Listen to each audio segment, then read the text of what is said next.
Hello everyone, my name is Shivansh Gaur और स्वागत है आपका मेरे चैनल पे जिसका नाम है बायोलॉजिकल। आज के वीडियो में हम लोग सुपर फास्ट रिवीजन करने वाले हैं। We are going to do super fast revision of cell chapter के कुछ पोर्शन का हम लोग आज सुपर फास्ट रिवीजन करेंगे। आज पहले वीडियो में हम लोग ये देखेंगे क्या होता है सेल, क्या होती है सेल थ्योरी और क्या है differences between prokaryotic, eukaryotic cell और बैक्टीरियल सेल स्ट्रक्चर की भी बात करेंगे। इतना हम लोग करेंगे, जल्दी से जल्दी सुपर फास्ट रिवीजन करेंगे।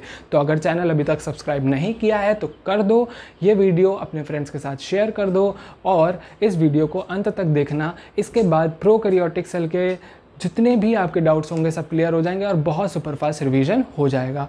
और चैनल सब्सक्राइब ज़रूर कर लेना क्योंकि इसके बाद भी बहुत सारे वीडियोस आने वाले हैं जो कि इसी तरीके से सुपर फास्ट रिवीजन पे बेस्ड होंगे। तो बिना किसी देरी के शुरू करते हैं आज का वीडियो और रिवीजन। तो चलिए हम लोग सबसे पहले स्टार्ट करते हैं। The cell is called the structural and functional unit of life. Cell को हम लोग स्ट्रक्चरल और फंक्शनल यूनिट ऑफ लाइफ बोलते हैं।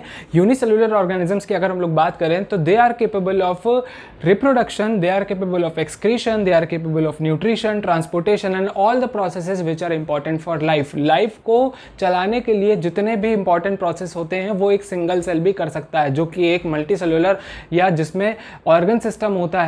वो जो ऑर्गेनिज्म काम करता है वो एक single cellular organism, unicellular organism भी कर सकता है। दैट इज व्हाई हम लोग सेल को क्या बोलते हैं, the structural and functional unit of life. ठीक है। इसके बाद एंटोन वैन ल्यूवेनहॉक की बात करें तो he was the first to observe the life cell and Robert Brown he observed the nucleus. इसके बाद हम लोग बात करेंगे सेल थ्योरी की। सेल थ्योरी की अगर हम लोग बात करें तो इसमें दो प्रोमिनेंट साइंटिस्ट थे। एक थे मैथायस स्क्लीडन, जर्मन बॉटनिस्ट थे, 1838 में आए थे।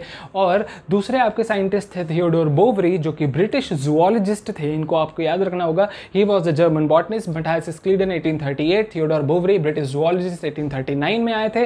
ठीक है। और इन्होंने सेल थ्योरी दी थी जिसमें इन्होंने बोला था that all living organisms are made up of cells and products of cells, they are products of cells. But ये सेल थ्योरी पूरी नहीं थी और इस सेल थ्योरी को मॉडिफाई करा आके तीसरे साइंटिस्ट ने जिनका नाम था रुडोल्फ वर्को। ये 1855 में आए और उन्होंने कहा कि omni cellula e सेल्यूला, which means कि all cells arise from pre-existing cells।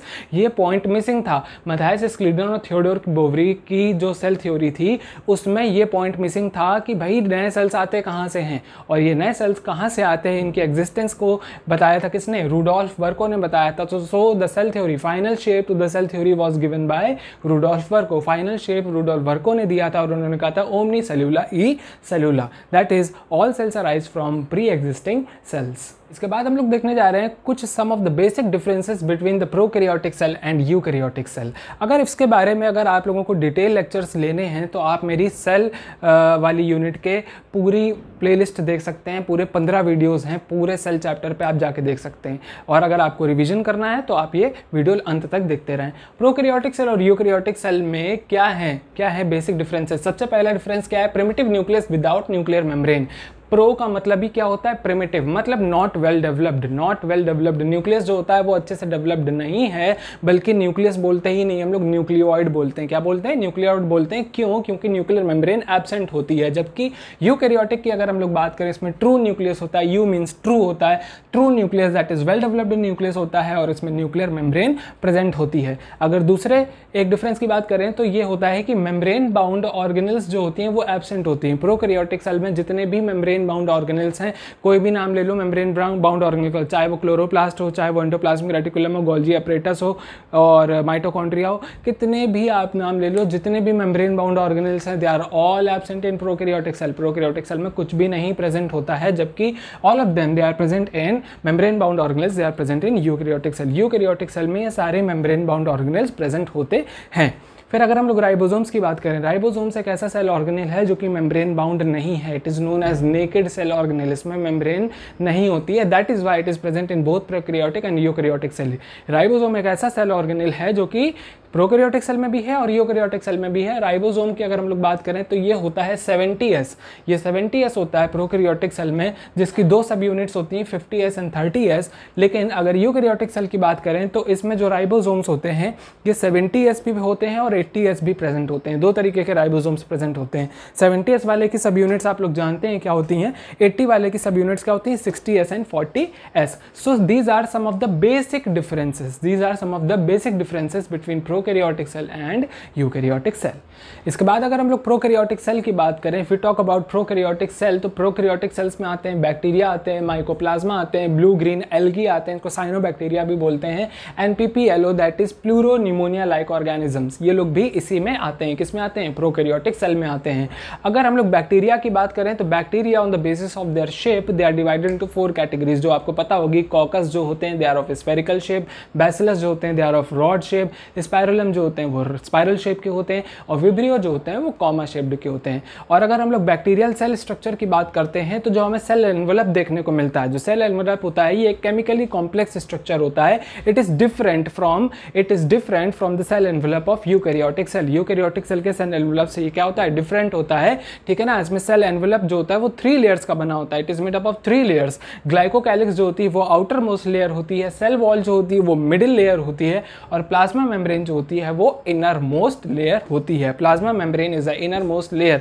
तो ये जो हमारा सेल का आउटर स्ट्रक्चर है, ये पूरा सेल एनवेलप है, ये यूकैरियोटिक सेल जैसा नहीं होता है। इसमें थोड़ा डिफरेंस होता है। किसकी बात हो रही है? बैक्टीरिया की बात हो रही है। तो जिसमें आउटर मोस्ट लेयर क्या है? ग्लाइकोकैलिक्स है, मिडिल लेयर क्या है? सेल वॉल है, और इनर मोस्ट लेयर जो है वो आपकी है plasma membrane. Bacterial cell envelope के बाद हम लोग बात करेंगे बैक्टीरियल सेल वॉल की। We'll talk about bacterial cell wall.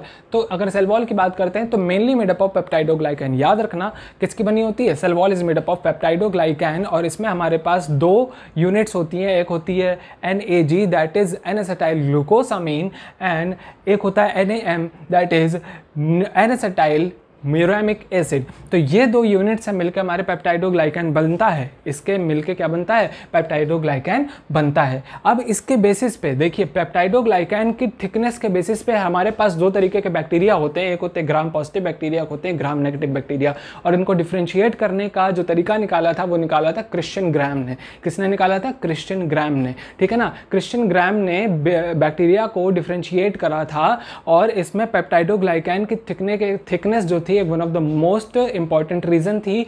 कुछ बैक्टीरिया जो ग्राम स्टेन को रिटेन कर रहे थे उनको हम लोगों ने ग्राम पॉजिटिव बोला था, और कुछ बैक्टीरिया जो ग्राम स्टेन को रिटेन नहीं कर रहे थे उनको हम लोगों ने ग्राम नेगेटिव बोला था। तो थिकनेस के बेसिस पे हम लोगों ने क्या देखा था कि पेप्टाइडोग्लाइकैन, जो बैक्टीरियल सेल वॉल की जो पेप्टाइडोग्लाइकैन की जो लेयर है वो अगर थिक होती थी तो ये पर्पल कलर शो करती थी। कैसा कलर शो करती थी? पर्पल कलर शो करती थी। ग्राम स्टेन को रिटेन कर रही थी और पर्पल कलर शो कर रही थी। ऐसे बैक्टीरिया को हम लोगों ने क्या बोला था? Gram positive. These were known as gram positive bacteria because they were retaining the gram stain, while at the same time जिनकी पेप्टाइडोग्लाइकैन लेयर थिन थी वो वॉश करने के बाद पिंक कलर के हो जा रहे थे। वो पर्पल कलर की जो डाई थी उसके कलर को रिटेन नहीं कर पा रहा था, और इसीलिए हम लोगों ने इसको क्या बोला था? डजंट रिटेन ग्राम स्टेन, और हम लोगों ने बोला था gram negative. This kind of bacteria was known as gram negative bacteria. इसके बाद हम लोग बात करते हैं कुछ सरफेस स्ट्रक्चर्स की। Surface structure of cell wall, जो सेल वॉल से निकलते हैं और जो सरफेस स्ट्रक्चर होते हैं, बैक्टीरिया की बात हो रही है। तो फ्लैजला की अगर हम लोग बात करें तो ये मोटिलिटी में हेल्प करता है सेल की मतलब बैक्टीरिया की एक जगह से दूसरी जगह जाने में हेल्प करता है। कौन? फ्लैजला। इसके बाद दूसरा सरफेस स्ट्रक्चर है pili, which helps to attach one bacteria to another. एक सेल से दूसरे सेल को अटैच करने में पिलाई हेल्प करता है, ठीक है ना। मेनली प्लेज, और इसकी वजह से जब एक सेल से दूसरे सेल पे अटैच करता है तो it mainly plays role in reproduction में, क्योंकि ये करता है क्या? Transfer of genetic material. ये ट्रांसफर ऑफ जेनेटिक मटेरियल करता है एक बैक्टीरिया से दूसरे बैक्टीरिया में। क्या ट्रांसफर करता है? जेनेटिक मटेरियल करता है ट्रांसफर, जिसकी वजह से ये रिप्रोडक्शन में हेल्प करता है। तीसरा सरफेस स्ट्रक्चर है हमारा फिम्ब्री जो होते हैं ये ब्रिसल लाइक फाइबर्स होते हैं। These are bristle like fibres and they helps in attachment. ये भी बैक्टीरिया को सरफेस स्ट्रक्चर्स जितने भी आपके जैसे कि रॉक्स हो गए, ठीक है ना, उस पे बैक्टीरिया को अटैच रहने में हेल्प करते हैं।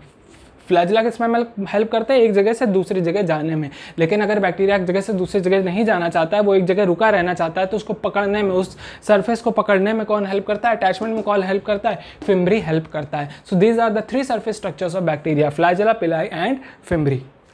और इसके बाद हम लोग बात करेंगे last but not the least, that is inclusion bodies. Inclusion bodies prokaryotic cells में ही पाए जाते हैं, these are not found in the eukaryotic cells. ये भी एक डिफरेंस है, ठीक है ना। तो प्रोकैरियोटिक सेल्स में इंक्लूजन बॉडीज पाए जाते हैं, they lie freely in the cytoplasm. Cytoplasm में एकदम फ्रीली लाई करते हैं, they are not bounded by any membrane, इनमें कोई भी मेम्ब्रेन नहीं प्रेजेंट होती है।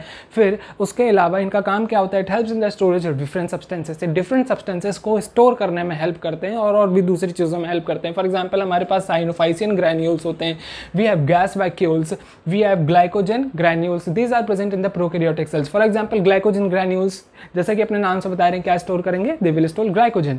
अगर गैस वैक्यूल्स की बात करें तो ये जो होता है ये buoyancy प्रोवाइड करता है। जो बैक्टीरिया फ्लोट करना चाहते हैं, the bacteria which wants to float, जो फ्लोट करना चाहते हैं अपने आप को किसमें, वाटर में, और सबमर्ज नहीं होना चाहते हैं, गैस वैक्यूल्स उसमें हेल्प करते हैं। किसमें हेल्प करते हैं, buoyancy में हेल्प करते हैं। So these are the inclusion bodies which help in the different processes in the prokaryotic cell. तो ये आज का रिवीजन था जिसमें हम लोगों ने शुरुआत से लेकर सेल थ्योरी देखी, फिर हम लोगों ने और भी चीज़ें देखी, फिर हमने प्रोकैरियोटिक सेल्स में और बैक्टीरियल सेल के स्ट्रक्चर की पूरी बात कर ली है। अगर ये रिवीजन वीडियो आपको अगर अच्छा लगा हो तो तुरंत इसको ज़्यादा से ज़्यादा जितने अपने फ्रेंड्स हैं सबको शेयर कर दो, क्योंकि इसके बाद और भी पूरे चैप्टर के ऐसे ही रिवीजन वीडियोज़ आने वाले हैं। ये तो बस पहला पार्ट था, ठीक है ना। इसके बाद और भी रिवीजन वीडियोज़ आने वाले हैं, सारे चैप्टर्स को हम ऐसे ही रिवाइज कराएंगे, तो आपकी प्रिपरेशन बहुत अच्छी होती जाएगी। तो अगर आपने चैनल अभी तक सब्सक्राइब नहीं किया है, तुरंत चैनल सबसे पहले सब्सक्राइब करो, शेयर करो इस वीडियो को अपने फ्रेंड्स के साथ, हेल्प करो उनकी, ताकि वो भी रिवाइज कर पाएँ, क्योंकि पेपर अब ज़्यादा दूर नहीं है, ठीक है ना। तो मिलते हैं नेक्स्ट वीडियो में, जिसमें हम लोग नेक्स्ट टॉपिक पे कुछ नए टॉपिक्स लेके आएंगे और उसका रिवीजन वीडियो बनाएंगे और रिवीजन करेंगे। तो तब तक अपना ख्याल रखें, टेक केयर।